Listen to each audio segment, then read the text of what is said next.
Setelah masuk Islamnya dua pahlawan yang agung, yaitu Hamzah dan Umar, kaum musyrikin berupaya mencari jalan untuk mengajukan negosiasi. Mereka akan memenuhi semua tuntutan yang diinginkan Rasulullah Shallallahu Alaihi Wasallam asalkan mau menghentikan dakwahnya. Namun mereka gagal lagi.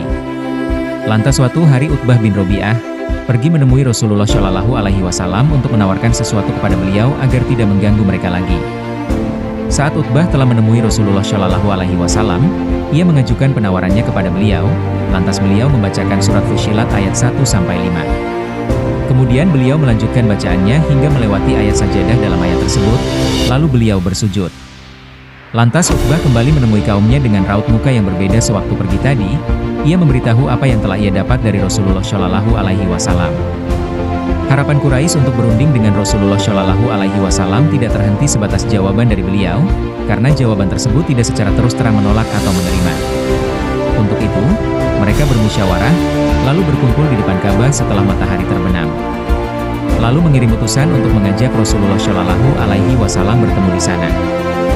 Ketika beliau datang ke sana, mereka kembali mengajukan tawaran yang sama seperti yang diajukan oleh Utbah.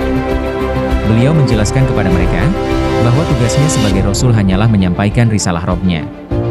Lantas mereka meminta beliau untuk membuktikan beberapa tanda, salah satunya adalah agar beliau memohon kepada Rabb-Nya membuat gunung-gunung bergeser dari mereka. Beliau mengatakan bahwa semua itu kehendak Allah, mereka pun membantah dan mengancam beliau. Abu Jahal mengompori kaum Quraisy dengan menjelek-jelekan Rasulullah Shallallahu Alaihi Wasallam. Ia mengatakan akan duduk di dekat beliau dengan membawa batu besar dan akan dihempaskan ke atas kepalanya saat beliau sedang sujud di dalam sholatnya.